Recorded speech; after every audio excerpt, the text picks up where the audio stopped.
Well, good afternoon, everybody. If I can avoid tripping over all these cords. These cords are like unexploded ordnance down here. You know, I might wind up on my face, so I don't know if we got the experts that can help me with this. Hey, thanks for being here today. Let me first and foremost introduce a special guest of mine who this is her first visit to one of our UXO Demining Caucus meetings. My wife, Leanne, from Ohio, standing back here in the bright red, Youngstown State red. Glad that she is here today. But hey, for those of you that may not know me, and for those that do, I'm Congressman Bill Johnson from Ohio, and thank you all for joining us today for this conversation on clearing unexploded ordnance across the Pacific Islands, a region not only in need of relief from the threat of dangerous explosives, but also increasingly important for U.S. foreign policy interests. And I know you all know all about that. I'd especially like to thank our panelists for being here today. Simon, Charlie, and Jerry, thank you all for being here. We look forward to hearing what you have to say. It's always great to hear from people who are in the thick of the battle in this important cause, who have been working directly on the ground to create safer communities, and from those who are working to build up bilateral relationships in the region, from the Soloman Islands to Palau and beyond. Even today, explosives from World War II still contaminate large areas of the Pacific Islands. And 9 Pacific Island nations are still impacted by explosive hazards. State Department partners on the ground have found lethal devices in farmland, sports stadiums, and even underneath family homes, if you can believe that. Clearly creating safety hazards and disruptions for civilian life and the economy. Small and family farms are critical to the economies and food security of the Pacific Islands. But unexploded ordnance makes it unsafe for farmers to work on their generational lands that they've had for generations, or for any new development to safely occur. I was raised on a family farm. Never stepped on a landmine. Nobody bombed Autryville, North Carolina. Nobody thought that was an important place to bomb, and thank God they didn't. But I understand the challenges and the heartache that this would have caused. Nobody should be unsafe working on their own land to feed their families. And I know many of you have heard me talk before about what got me involved in this cause in the first place, and it was seeing the war widows from the conflict in Sri Lanka down on their hands and knees, and they were having to do it because their husbands and sons had either been killed or were missing or disabled because of the conflict, and they were having to do that painstaking process of scraping away the dirt and trying to uncover any unexploded ordnance so that they could get back and live on the land that belonged to them and their family. American engagement in the region that we're talking about today, the Pacific Islands, is also critical to international security and demonstrating that the United States cares about promoting economic development, protecting civilians, and building close partnerships across the Pacific. As many of you may know, this will also be my last event as co-chair of the UXO Demining Caucus, as I leave Congress to take a new position as president of Youngstown State University. I tell people when people jive me a little bit and they refer to me as Mr. President, and I say, yeah, with a small p. It's a small p. One of my colleagues said something today, and I said, well, actually the P is silent. Just call me Resident Johnson. I'm okay with that.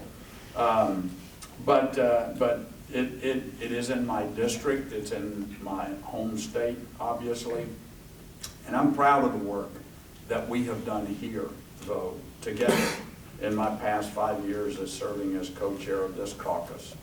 I hope to see Congress continuing to work together to fund humanitarian demining efforts for years to come. And I'm confident that my friend, Congresswoman Houlahan, who you will hear from shortly, will continue doing an excellent job leading this effort, along with Ring the Chime, Clang, Congressman David Valadao.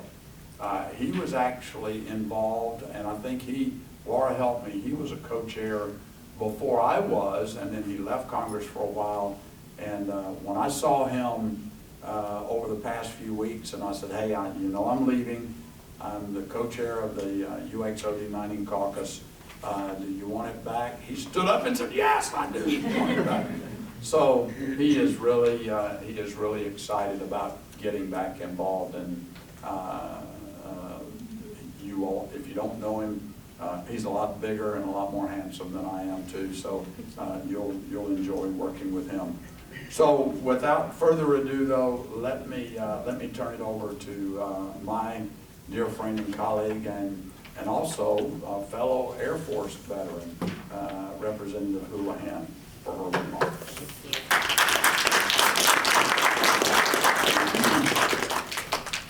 I don't know if this thing's on, so I'll stick it here and hope it doesn't activate on me. Hello, and thank you, and welcome everyone. Thank you very much for the opportunity to speak to you at this really important event. My name is Chrissy. If you haven't met me, I serve just west of the city of Philadelphia. This is my 5th year, 3rd term here, and it's a privilege to be here as the co-chair of the Demining Caucus for lots and lots of different reasons.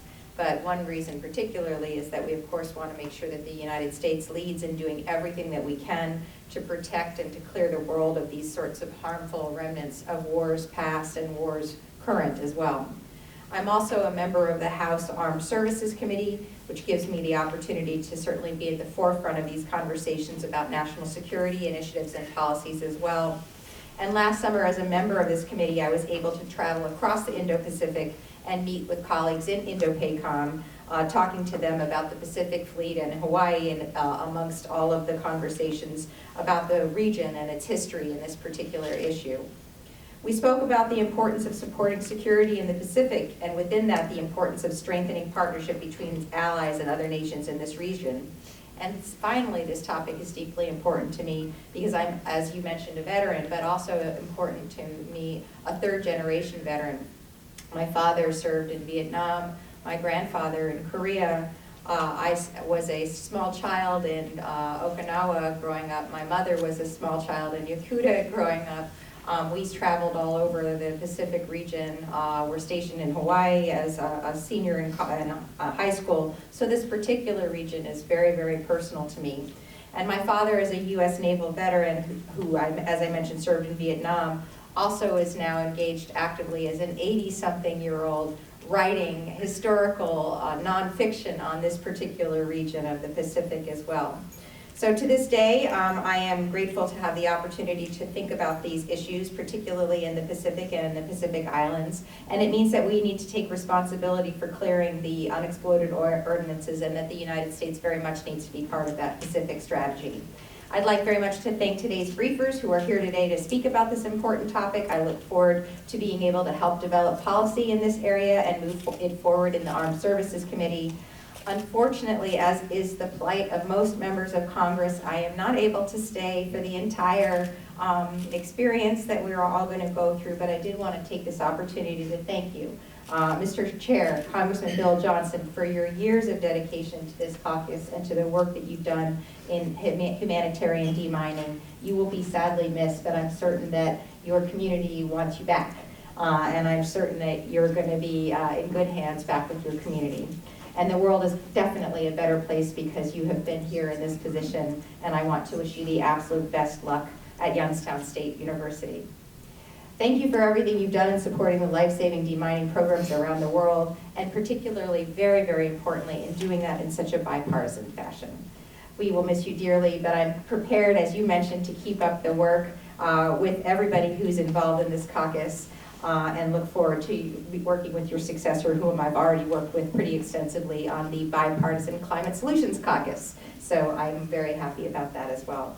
I have the privilege of introducing one of my colleagues next, Representative Takuda from the great state of Hawaii, who has the chance to speak to us, and she serves with me on the Armed Services Committee as well.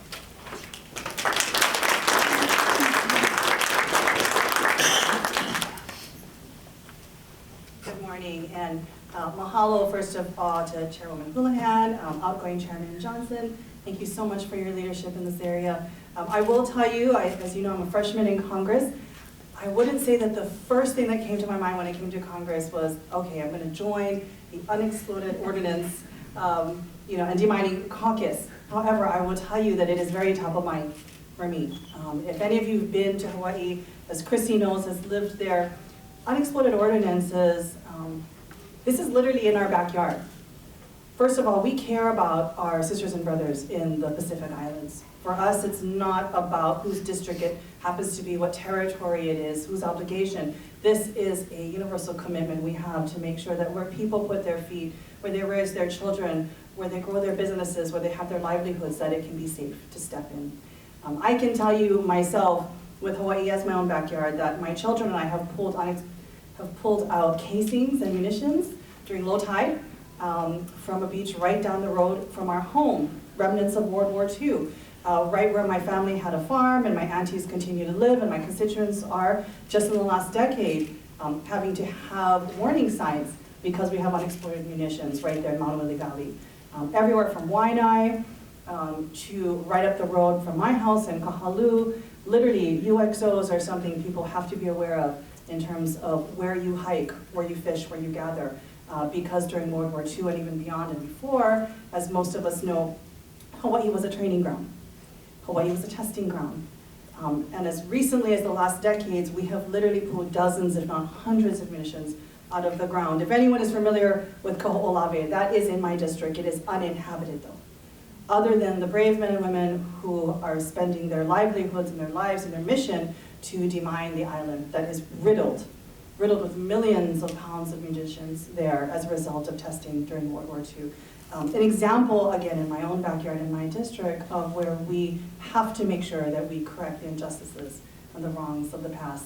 Learn from it as we go forward. And so, to be here amongst these champions, to be amongst those who are really working hard to make sure that it is done right, done well and safely, and we think about this in our future actions, I truly appreciate this commitment to mission, given that for many of us in Hawaii, you don't have to look much farther than your own backyard, your neighborhood beach, your park, your family home, to really be able to see, the fact that it has real world impacts. We have been very blessed, knock on wood, that we have not had any casualties, but far too often we have the headline in the paper, or we hear the story of where an ordinance was found.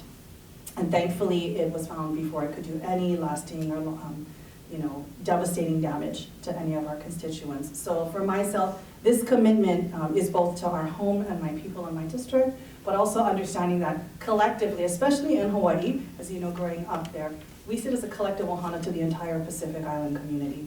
We are one ohana in the Pacific Islands, including Hawaii, and our obligation is to make sure we do good in these areas and recognize many of the mistakes that we have made in the past and work very hard to correct those moving forward. So, thank you again for just letting me join you folks here and share little stories from our own backyard. Perhaps maybe a word of caution, not to just believe on the internet that you can do any hiking trail in Hawaii that you find, because believe it or not, some of them are really not safe for you to be going on for many reasons. For many reasons. Some you see above the ground, those are really hilly cliffs, and others you may not.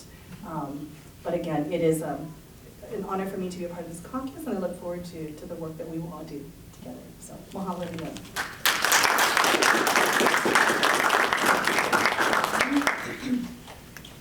Well, now I have the honor of introducing our speakers for today. Simon Conway, Head of Program Development for the HALO Trust. Simon joined HALO in Cambodia in 1998 and went on to work Kosovo, Abkhazia, Eritrea, and Sri Lanka. He left HALO in 2004 to become co-chair of the Cluster Munition Coalition, which successfully campaigned for an international ban on cluster bombs. And he rejoined HALO in 2013, first as trustee and then as a director. Since 2015, he has been involved in setting up new country programs across Africa and the Middle East, including in Syria, Iraq, Yemen, Libya, and most recently in the Solomon Islands. Jerry Gilbert is the Chief of Programs, Office of Weapons Removal and Abatement for the U.S. Department of State. And Jerry joined the Department of State in 2003 and has been Chief of Programs for the U.S. Department of State's Office of Weapons Removal and Abatement since 2014. He oversees the U.S. Conventional Weapons Destruction Program, helping countries to secure and destroy vulnerable stockpiles of small arms and light weapons, including man-portable air defense systems, or MANPADS, and remediating landmines and explosive remnants of war. With approximately $350 million annually, the program is active in roughly 36 countries today and has provided over $4.6 billion in assistance to more than 120 countries since 1993. Charlie Holloway, Quick Reaction Force Task Manager for the Golden West Humanitarian Foundation.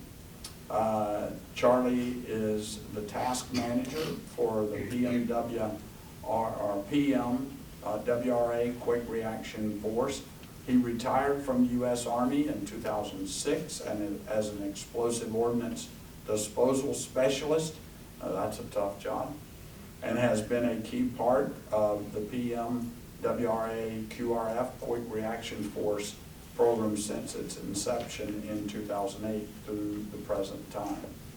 He and his teams mobilize within 48 hours and rapidly implement short-term conventional weapons destruction and mitigation solutions that are designed to reduce or eliminate threats posed by explosive hazards to civilian populations.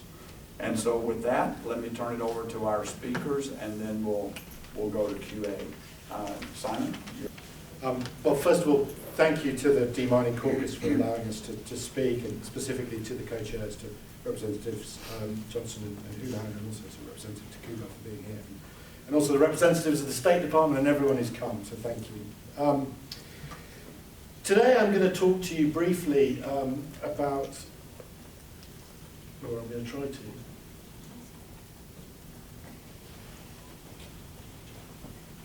Okay, so I'm going to talk to you about the impact of Operation Cartwheel, which was the US-led effort to neutralize the main Japanese base, naval sea base at Rabaul in Papua New Guinea, and then how that has, over the years, affected both Papua New Guinea and the Solomon Islands. The Japanese advance across the Pacific was stopped in the summer of 1942 at the battles of Coral Sea and Midway, and from that point on, the US devises an island hopping strategy using very heavy naval and aerial bombardment and then amphibious beach landings, sometimes as many as 30,000 troops landing on the beaches. Both sides poured resources into an escalating battle of attrition that the US used its industrial might to win. In 2023, HALO established our first presence in the Pacific in the Solomon Islands, conducting a national survey of contamination with unexploded ordnance, and that has been funded by the US Department of State, by PMWRA. And I'd like to thank Jerry Gilbert and also to Ethan Rinks for their support for HALO in this work. So what have we found? I mean, large quantities of both American and Japanese ordnance, including aircraft bombs, projectiles, and hand grenades, and plenty of evidence of both heavy bombardment and fierce close-quarter battle. To give you just a sense of the contamination, that is Honiara, the capital of the Solomon Islands, just there on the west side, and then the international airport to the east. Each one of those yellow dots is a bomb disposal call out, that they've been called out to deal with, in some cases, multiple items. And in fact, if you look at the data, and there's no data before 2011, between 2011 and 2023, the police bomb disposal unit, their EOD unit, cleared 48,000 items of unexploded ordnance. Anywhere that you dig down in that area, you'll find ordnance, even to this day. So I had a look at they don't have a database. They've got some Excel sheets. I went through them, and quite interesting. 80% of the unexploded ordnance of that 48,000 was US in manufacture. About 17% Japanese. The other 3% a mixture of British, French, and Australian. One of the issues that we found in the Soloman Islands is a lack of accident data. Really, nobody knows how many people are killed or injured. All we really have are anecdotal stories. This is one woman I spoke to. Her name's Doreen Noda. Her son Charlie and a friend of his called Rasif Hili were at a church fundraising event. They're tending a barbecue, and the barbecue explodes because there's an artillery shell buried in the ground underneath the pit, the barbecue pit. That was in 2021. I know of at least one other similar event at the barbecue with another 2 people died. So it's clear that people are dying as a result of unexploded ordnance in the Soloman Islands, but we just don't know. And because they don't know, the government's not really been able to advocate for themselves. So that's something we think that does need to be addressed. Buried unexploded ordnance remains a big threat in the Solomons. I'll give you an example. This is the Pacific Games Stadium. They've just had the Pacific Games in November 2023. It went very well. The stadium site's about 15.5 acres. It's one of the very few places in the Soloman Islands that's actually had received subsurface clearance. And they've found more than 8,000 items ranging from cannon rounds to artillery shells in the site where they built the stadium. The stadium site is now clear, but that isn't true of everywhere the visitors go. This is Bloody Ridge. This is one of the iconic battles of Guadalcanal. September 1942, the US Marines hold back a much larger Japanese force over 2 nights, fighting across the top of this ridgeline. There has never been any subsurface clearance of Bloody Ridge, and yet cruise ships stop. Americans go and visit the site quite regularly. And up there on the ridge is where Caroline Kennedy, where Ambassador Kennedy was for the 80th anniversary of the battle, and they built a sort of tent for her to sit under. And somebody, I think one of the police sort of suggested that they do some clearance underneath. They checked the ground, and they found several items of unexploded ordnance just below the surface of the ground. So sites like this really will require some form of clearance. What are we doing about it? What's HALO doing about it? Okay, so at this point, what we're doing is mapping the contamination. We're identifying the areas that will require that subsurface clearance, such as you saw at the stadium site. And that's been really an exercise in mapping. So this is the Lunga perimeter, which is the, you can see the diagonal line is the the airfield, which is now the international airport. That was very fiercely fought over in 1942. Japanese trying to recapture it from the US Marines. The mapping you can see, so Bloody Ridge is there in the middle at the bottom. Over to the east on the right there is another, the first big battle for control of the airfield, which was the Battle of Alligator Creek.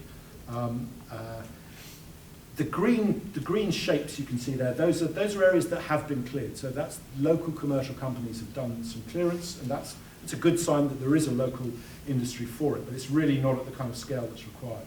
All the shapes and colours are to do with our work that we've done in terms of identifying areas that will require clearance. So red is housing and cultivation. Yellow is future development. So up there on the left side of the screen, that's an area that will be affordable housing in due course. Orange is a community facility, so schools or the top of the ridgeline in Bloody Ridge. The purple is areas that we've identified where explosive harvesting is taking place. So local people are using hacksaws and other tools to get the explosives out of shells, and then they're selling them to the fishermen, and the fishermen are using them to stun fish, and in the process they're destroying the pristine reefs in the Solomons. So that's a big issue. So if we can start to identify those areas and then go in and clear stuff from them, that will hopefully begin to have an impact on this. You know, it's an illegal activity, but it still goes on. Blue dots where we've reported ordnance to the police, and just south of the airfield there, we found more than 200 items of unexploded ordnance lying in the grass within about sort of, I mean, I would say within sort of 300 feet of the perimeter fence of the airport. And people who live in those areas, they don't burn their rubbish, and they raise their fires off the ground. They have fires off the ground because of the risk. There's so much unexploded ordnance lying around. So the Solomons is lucky because it has a very well-resourced and well-trained, equipped explosive ordnance disposal unit, which was trained by the US, by WRA. The same is not true in Papua New Guinea, where the Defence Force unit is under-resourced and under-trained. They currently have 18 personnel to cover the whole nation, and 11 of them are recent recruits with no formal training. The problem with unexploded ordnance is as pressing in PNG as it is in the Solomons. So in November, I visited Rabaul, which I was talking about earlier, the object of this massive operation to secure the sort of southern flank in the South Pacific, with a colleague of mine, Stephen Taller, who's standing at the bottom of that crater, which I think gives you a sense of how big that crater is. That's in Rabaul. It's a balsa wood factory. In October last year, so this is recent, just to emphasise that this ordnance does have an impact even to this day. We think 5 aircraft bombs detonated underneath this factory. It happened at 3 a.m. And as a result, there were no serious casualties. So they were lucky from that respect. But close to one of the former Japanese airfields, the area was subject to very, very heavy bombardment. So from Rabaul, and Charlie knows how challenging these journeys can be, I travelled to Torokina on the island of Bougainville, which was one of the beach landings. Torokina was a beachhead. About 14,000 US Marines landed there, established a beachhead, and built airstrips which allowed medium-range bombers to start bombing the positions in Rabaul. And I've shown you this map because I think it's quite interesting. Whereas, so as I said earlier, there's no data really about accidents and really about the nature of the scale of the contamination. But what you do have, a lot of information that you can draw off the internet, or in fact off the National Archives here in DC, about where the fighting happened, about the units that were involved. So, you know, in this case, we've got a ridge called Helzer Poppin Ridge by the Marines on the edge of the beachhead in Torokina, and you can see the flight paths of the bombers that went over it to bomb the Japanese. So when I was there, we were able to follow one of those flight paths, and sure enough, we found an unexploded bomb, an aircraft bomb. So it's not like finding a needle in a haystack. You can actually use information that's out there and pull it in to help with the business of surveying these items. And then just the last slide, and I'll get off. I mean, just my assessment of really what needs to happen. Very good that there's a survey underway in Soloman Islands, so we can get a really good idea of what the scale of the problem is, where the problem is. But that does need to happen also in Papua New Guinea in due course. I think that bomb disposal unit that the Papua New Guinea Defence Force has could really do with some assistance, some training, some additional training to what they have already. Risk education, basically telling people not to touch. It's tough when people have been living around this stuff for 80 years. But children, I think you can begin to, you can affect children's behaviour much easier than adults. And then in fact the children themselves often will influence their parents quite effectively. So I would say work in schools would be a good idea. In due course of what we call battle area clearance, that is digging these things up, as Representative Hullahan, Representative Johnson was saying earlier, you know, that business of being on your hands and knees in the dirt, that needs to happen, and at scale to get rid of this problem that's been identified. And then finally, historic data gathering and victim assistance. We can't help any victims at the moment because we don't know who they are. We don't really have the information. But that's sort of my perspective on things. Thank you.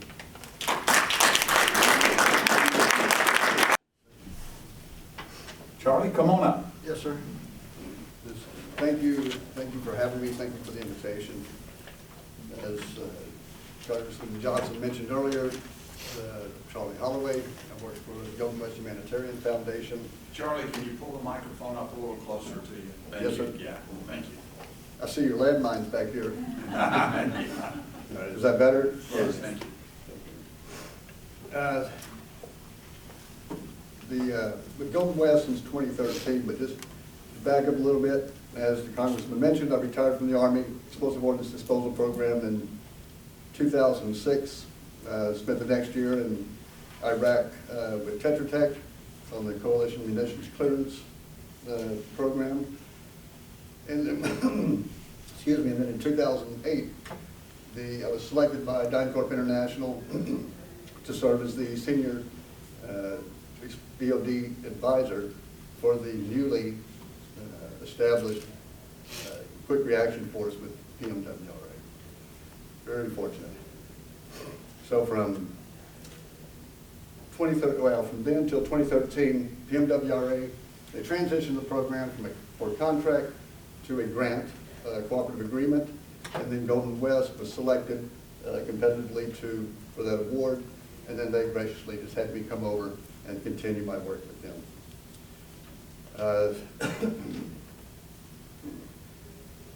Yeah, so that's where I'm still at with them today. Just on the QRF, it's a unique capability for PMWRA. We're on a 48-hour string, and then as soon as they get a request for assistance from host nation, then we're in the air. And we've deployed since 2008, the QRF's deployed to 55 missions to 34 countries, and also in the Federated States of Micronesia.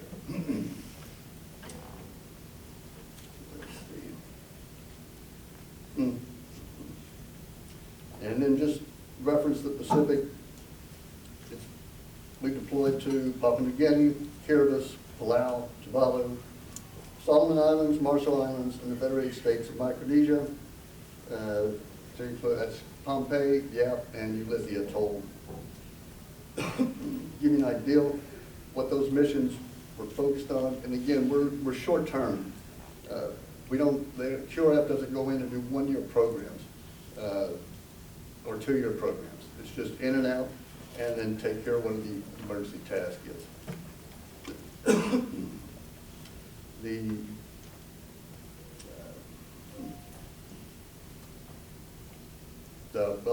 I'll stay with the Pacific.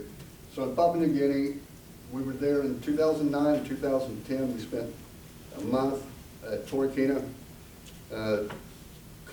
marking and identifying locations of explosive remnants of war there, explosive items. And we collected or marked about 2,700 of them. We came back in early 2010, a few months later, and with a team, and collected and then destroyed everything that had explosive hazards or still had explosives inside, which was about 1,500 of them, about half of them. So we cleared those explosive items from Torquay at that point, but again, there's still a lot more there. We were just in Papua New Guinea a couple of months ago, October, November, and to do an assessment. We were supposed to go back to Torquay. One of the guides that I had, he was my right hand in 2009 and 10, he was still there. He's a police constable, and he joined us in Buka, which is where you land in the plane, then you go on a boat for Torquay. And he told me they had found a lot more stuff there. The hunters find it.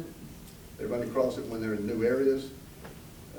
His situation, they found a big stack because they're pushing up one of the old army roads, which is overgrown, but they're trying to push through and expand that, and then run across these other items.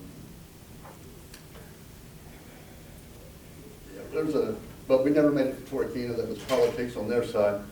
But I know the reports are there. Let's see. So Kiribati, again, was just a lot of World War II items there. We were there multiple times, destroying Japanese and U.S. explosive remnants of war. Palau, that was a fun one. That was 2 Japanese torpedoes that were about 300 meters off the coast of the Pacific Palau resort. And we were able to recover those. We secured them, pulled them up on a barge, floated them around to near the demo area where Norwegian People's Aid had a training program, and then they did the disposal on it. Running out of time, stuff. Just another one that was significant, just for that emergency piece on YAP. PMWRA deployed the QRF because they had found a bomb, 500-pound U.S. bomb, when they were excavating for the wind farm project. So we were able to get in, the team went in, we were able to bring a remote cutting system in, because explosives are difficult to move around the Pacific. And then the guys were able to cut it in half and burn it out, and then the construction project kept going. And I think that's about it. We'll have some questions for you. Okay, next, Jerry, come on up. I sound like the price is right. Jerry, come on down. Thank you, Representative Johnson, and thank you for the UXO Demining Caucus for hosting us today, and for always facilitating such interesting and timely discussions in the conventional weapons destruction sector. Special thank you to Representative Johnson. Your guidance and leadership of the caucus over the years has really advanced this crucial work. Thank you for making sure that there's always been a focus on explosive ordnance issues around the world. You and your staff's close collaboration is very much appreciated, and we wish you all the best in Youngstown State. I also want to thank the Mines Advisory Group, HALO Trust, and Golden West, who are with us today. Their dedication to protecting people around the globe from the threats of explosive hazards is truly admirable and commendable. I'm thankful every day to have the opportunity to work with such great and dedicated organizations and people such as you who are so committed to the work. Golden West has fielded double-digit missions throughout the Pacific over the past decade plus on behalf of the United States. Its technical approach and skilled engagement with Pacific Island partners makes Pacific Island countries safer and more prosperous. And HALO, who stood up UXO operations in the Soloman Islands on behalf of the United States just over a year ago, thank you. The Pacific can be logistically challenging, and I think that's understating it. It's really, really hard to imagine the scale of space, size, and time needed to access some of these truly affected populations. But the work like organizations like Golden Trust and Golden West and HALO Trust have undertaken across the Pacific on behalf of the American people are truly appreciated. For relatively small investments of NATO CWD funding, the United States has been able to not only remove bombs and other UXO, but advance engagement across the region on many fronts. It's been and continues to be a visible sign of U.S. commitment to our Pacific partners. The United States has been in the forefront of UXO remediation efforts since it began funding UXO work in 2009 in the region, alongside allies Australia, Japan, and New Zealand. Identifying and destroying explosive hazards is critical to sustaining prosperous Pacific Island partners. And in countries where land is scarce, clearing UXO can have an outsized impact, not only on people's lives, but on countries' entire futures. The Conventional Weapons Destruction Program is also a powerful economic development tool which delivers no strings attached assistance that directly benefits some of the world's most vulnerable citizens, which is in direct contrast to Beijing's and the PRC's burdensome development projects, which benefit the elite while also signing countries up to generations of debt that they may never be able to pay themselves out of. These efforts offer a valuable counterpoint to our strategic competitors by demonstrating that the United States delivers on its promises, provides assistance that's in the host nation's best interest and meets their priorities, and is committed to building safer and more secure partners. As the President announced at both the 2022 and 2023 Pacific Island Summits, the United States continues to make more land safe for agriculture, infrastructure, development, and tourism by locating and destroying UXO remaining from World War II. Just a quick rundown of our efforts across the region. In addition to the current $1 million project that HALO is implementing on behalf of the United States and the Solomons, we're also working with Congress on an additional $2.5 million from the Soloman Islands coming soon to expand our UXO work with the Soloman Islands and continue to protect its citizens from these deadly hazards. In Fiji, the United States is conducting explosive ordnance disposal training through Golden West, with 15 Republic of Fiji military forces personnel over the past year to help build their own UXO identification and destruction capacity, which is a major coup on Golden West's part. Establishing that relationship, it wasn't easy. There were budding relationships with PRC police, and Golden West was able to counter that by demonstrating the value the United States assistance provides in a real-time manner. In the Marshall Islands, the United States has initiated a $1.7 million project to identify and destroy unexploded ordnance, also in collaboration with Golden West. And in Palau, the United States trained 12 local personnel in explosive ordnance disposal, cleared more than 9 acres of land from UXO, and destroyed nearly 1,300 UXO items. Following a request from Papua New Guinea, we deployed Charlie and our quick reaction force to the region to assist and assess UXO needs in 4 provinces. Papua New Guinea, as we've seen from both Simon and Charlie, continues to have massive needs. It's an area of need that the surface has not even been scratched on yet. It's something that we, the State Department, are thinking very hard about how do we address those needs going forward in the long term, and the work that Golden West and HALO continue to do there are valuable to informing our future programmatic and resourcing decisions going forward. We also just funded a UXO assessment by Golden West in the Federated States of Micronesia to inform future UXO programming, which we hope to stand up there by the end of the fiscal year. And in addition to Papua New Guinea, which Charlie talked about and I just talked about, we've also deployed the Quick Reaction Force to address urgent requests from Kiribati, Micronesia, and Tuvalu. The investments that the United States has made to UXO programming in the Pacific has proven to be a force multiplier. For relatively small investment, we've been able to highlight that the United States is a committed partner in a region where its people need help now. This is only the beginning, and the State Department looks forward to working with our congressional colleagues as well as our NGO partners in implementing this crucial work throughout. Thank you, Golden West. Thank you to our congressional supporters. Your bipartisan support is greatly appreciated.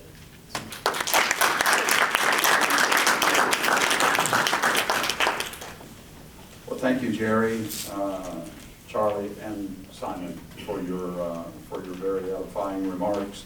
Let me ask a few questions, and then we have time, we'll throw it up to the audience to ask a few as well.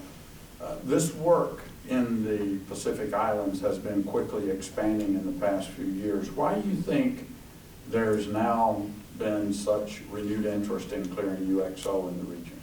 Let me just go right down the line here. Simon, you want to go first? Well, I think, the sort of easy answer is to say that rivalry between China and the US is behind it. But actually, if you look at WRA's funding, it precedes that. And so I think there has been interest there from the US State Department for some years now. It is, as Jerry said, quite a hard place to work, and I think that they've perhaps struggled to find partners to work with. That would be my observation, but obviously rivalry plays a part in it. Charlie? I would agree completely. Sure. No, I do agree completely, absolutely. Absolutely. Just to share what I noticed in the Papua New Guinea, like I say, we were there a couple of months ago, and we were conducting the assessments in Oro Province, Milne Bay, supposed to be toward Kennebec and Bougainville, and then East Sepik. Only 2 of those really panned out. Again, politics in the area. In Oro Bay, one of the items, we knew about the fish bombs. I knew that when I did an assessment in Soloman Islands years ago. That's throughout the Pacific is a problem. What was kind of new to me, or the local police had said it was one of their concerns, because this had increased recently in the last few years, is that they're using disenfranchised youth, or digging up the ordnance. It's being sold on the black market, and then they're taking they took us to one bridge that they tried to destroy. didn't work.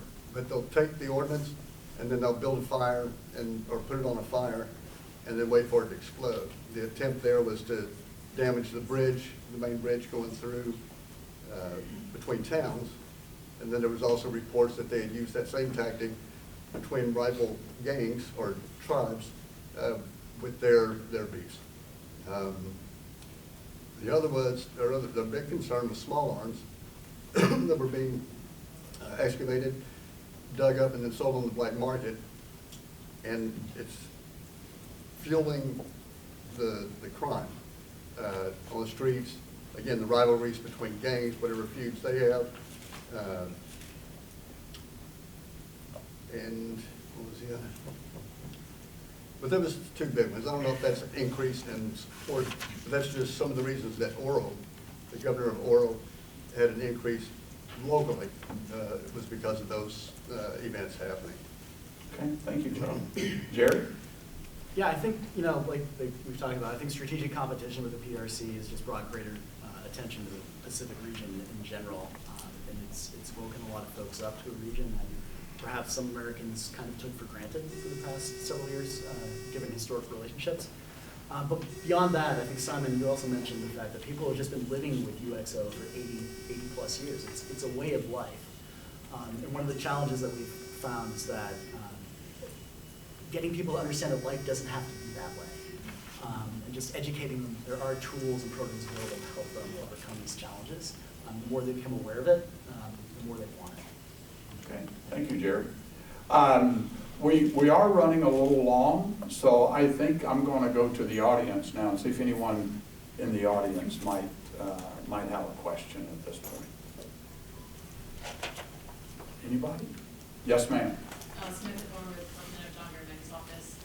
You mentioned strategic competition and the interest in the area. Is China doing anything to help with this UXO problem, and if so, to what extent? We've not seen a whole lot meaningful Chinese intervention in the UXO sphere.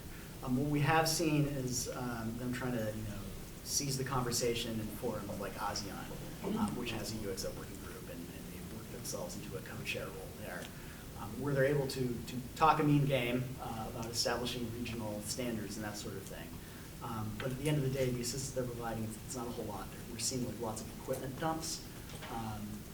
The equipment that's being dumped is oftentimes of inferior value, and host governments just don't know what to do with it in many cases. But for the most part, UXO is something I think that they're finally starting to wake up to as possibly low-hanging fruit that they could be going after, but they're lagging behind the United States for sure in that. Thank you, Jerry. You seen any Chinese involvement? I mean, there's no Chinese involvement directly in ordnance clearance, but certainly the police have reported to us conversations where the Chinese have come to them and said, well, we're doing this infrastructure project and we're doing this area, can you deal with all the unexploded ordnance? To which the police said, well, no, we can't. You can get one of the local companies or someone to do that work, which they have not been prepared to pay for. So then they went back to the police then and said, can we have a banksman, someone standing on the sidelines who can come and deal with something if we find it, which isn't really the answer to the problem. So I think as Jerry says, they haven't woken up to it really as an issue yet. And certainly we know that the Chinese residence in Honiara was built without any clearance whatsoever. So they were lucky to build that without coming across any unexploded ordnance. Okay, all right. Well, look, thank you all once again for joining us today. I think I'm going to turn it over to our host now and to our panelists, Charlie, Jerry, Simon, thank you all for being here. Well, that is the end of the formal presentation. If y'all could hang out for just a few more minutes. We did want to take this opportunity, as we noted earlier. This is Congressman Johnson's last event as the co-chair of the UXO caucus. And we wanted to take a moment to thank him and his team for all of his work on behalf of Congressman Houlahan and HALO Trust and MAG. So just hang out for a couple more minutes. We have a short video to play.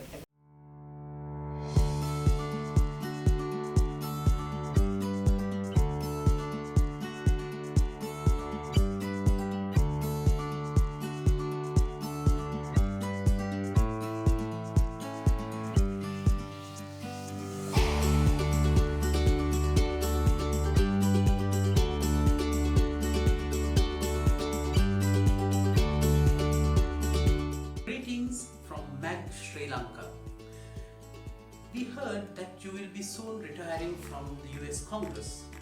All of us here would like to extend our heartfelt greetings and wish you all the very best in life. We greatly appreciate your support to MAG, particularly for Sri Lanka.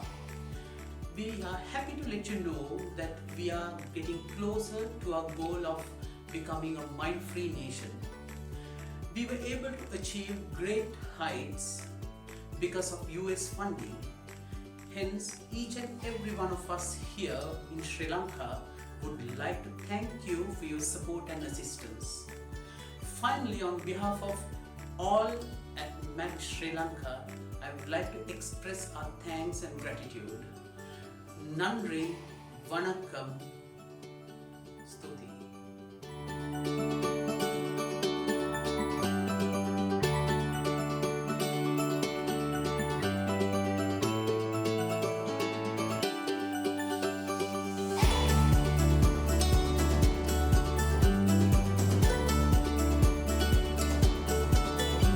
We are delighted to give a warm greeting from HALO Sri Lanka to Bill Johnson's, and we thank you for your unwavering support and dedications in mine action in Sri Lanka and globally. Your continued support and commitment through the US government has been instrumental to save life and livelihood in the mine affected regions of Sri Lanka. We fondly remember your last visit to Sri Lanka in 2017, the area which you have visited, Muhamala Indrapuram, so where I am standing now, and during that time you met internally displaced people, and since that we have significantly achieved the good progress, and now we are on track to achieve the mine-free Sri Lanka by 2028. Heartfelt congratulations on your retirement, Congressman Bill Johnson. Wish you all the very best with this new chapter. Your contribution to the mine action will continue to be felt in Sri Lanka for years to come. Congressman Bill Johnson, on behalf of HALO Sri Lanka, we want to say a big thank you to you. Thank you.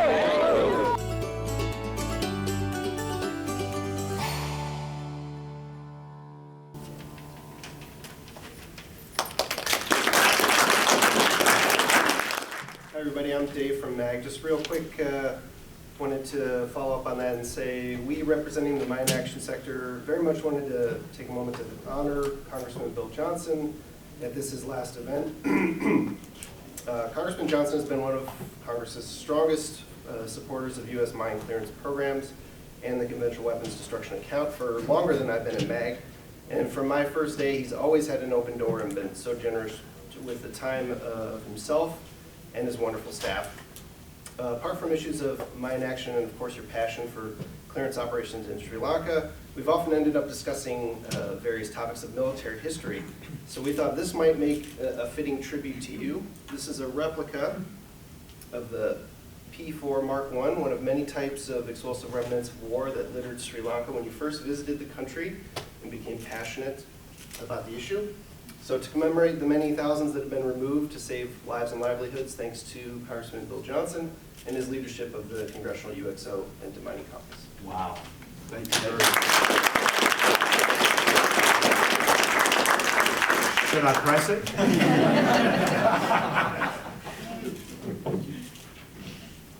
From the HALO Trust, I'd also like to echo all of our gratitude to Congressman Johnson for all of his support as co-chair of the UXO Demining Caucus.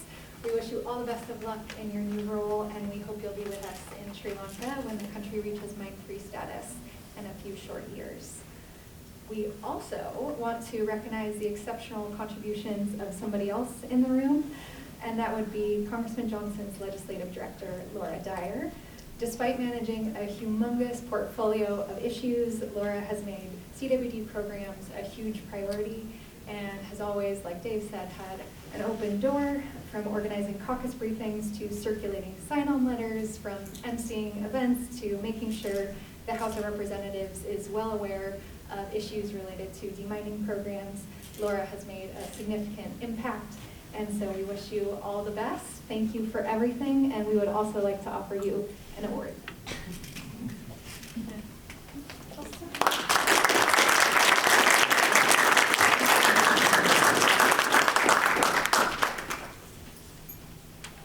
me just say, she stole my thunder. I'm glad that you guys recognize Laura, because that is the secret sauce in all of our success with UXO Demining Caucus. We would not have accomplished what we accomplished was it not for Laura and her dedication and her commitment to the cause. She never let me off the hook. You've got to go. You're expected to be there. I've done the work. Now get over there across the hall. But it wasn't that harsh. She did a great job, and for all of you that have been involved in the UXO demining effort, you know she's the secret behind the scenes that made it all happen. Laura, thanks for everything that you did for making us a success.